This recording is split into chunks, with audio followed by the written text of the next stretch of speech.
As crazy as it may seem to do soup in the summer, do not skip corn chowder. It's sweet yet savory with a perfect summer smoky flavor. Let's get started, and first we're gonna talk about the corn. For this recipe, you can use corn straight out of the husk, or this packaged kind, where it's already been husked for you. And canned is also an option. It saves you money and time. With canned, once you open it up, it's ready. With the other options, you'll need to cut off the kernels first. Now let's see how you remove the kernels quickly, safely, and not make a mess. Using a bundt pan, I take the pointy side of the corn, put it in the center to steady it. Using a serrated knife, carefully saw down the cob and watch the kernels hit the base like raindrops.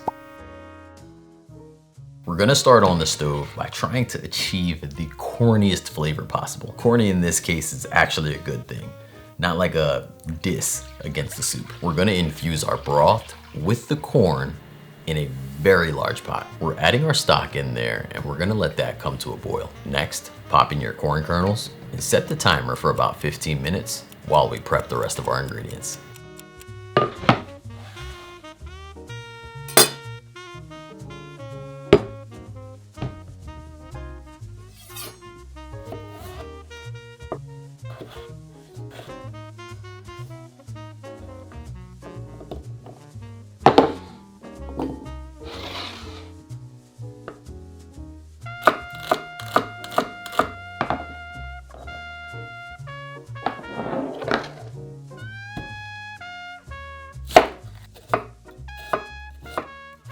Here in our prep is the first place we're gonna use to control our textures. It's nice to know some of this before going in by asking ourselves certain questions along the way. In this way, we can make adjustments as we go. For example, are we chunky soup people? If you like chunky soups, here in the prep is your opportunity to go all out, while keeping in mind rooted vegetables such as potatoes, carrots are the #1 way to tell when your soup is ready. You're gonna want these vegetables soft when you cook them. So if you cut them roughly around 1/4 to 1/2 inch, this recipe is gonna take about 20 to 25 minutes to complete. Any bigger, while you will extend the cooking time for the recipe, you will also achieve maybe the chunkiest soup you ever had.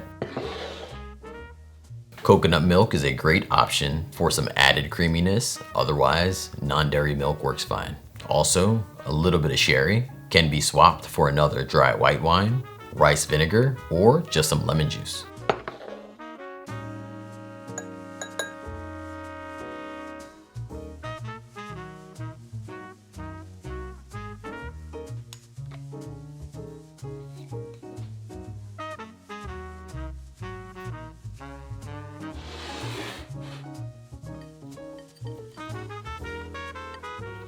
As always, we're making our own seasoning blend, but one of these seasonings I feel like you may not have heard of before.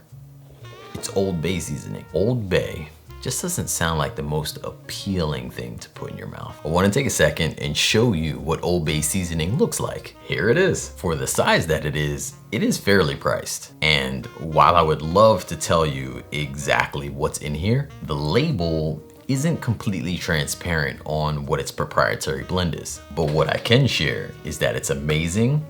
Based on the label, there's no popular allergens in it, and you will put it on everything.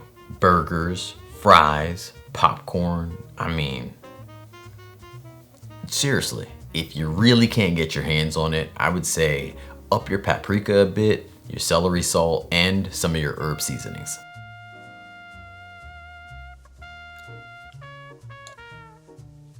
With your vegetable stock drained into a separate container in the same large pot, start it on the stove over medium heat with the corn still in place.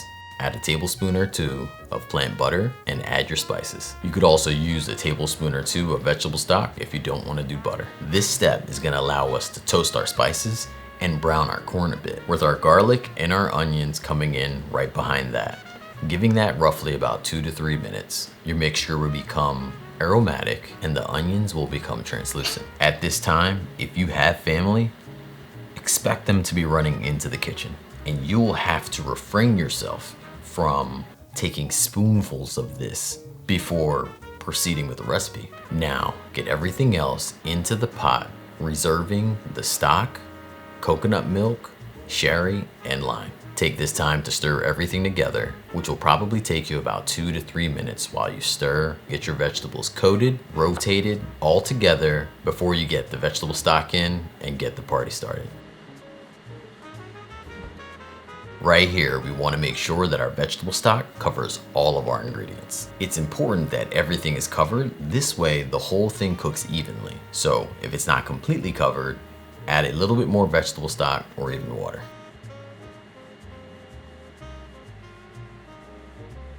At this time, you should use a fork to check your potatoes. And if you cut your carrots large, check them too. If everything is ready, grab a giant spoon or ladle and scoop spoonfuls of this into your high-speed blender. With about 1/3 of the soup in the blender and your coconut milk mixture, we're going to blend until smooth. Once complete, if you need to have some of that bisque texture for yourself or someone else, separate a bit of what you just blended into a separate bowl. Or if you're not the chunky soup type, or you're not even the bisque type, you could use a food processor and you can get something right in between. Add this back into your pot and stir until everything's homogeneous. Right now will be a great time to taste and make any seasoning adjustments to your preference. And if you like, finish this whole thing off with a splash of lime juice.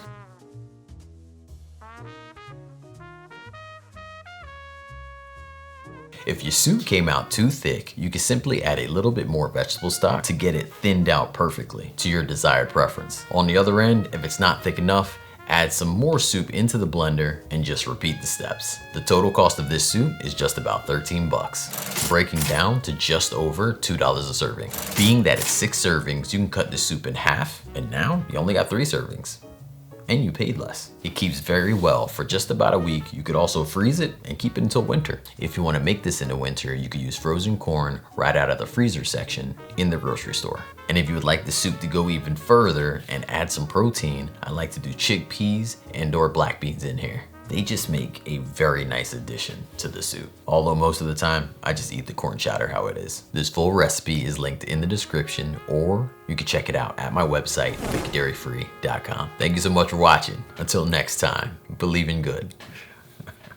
Peace.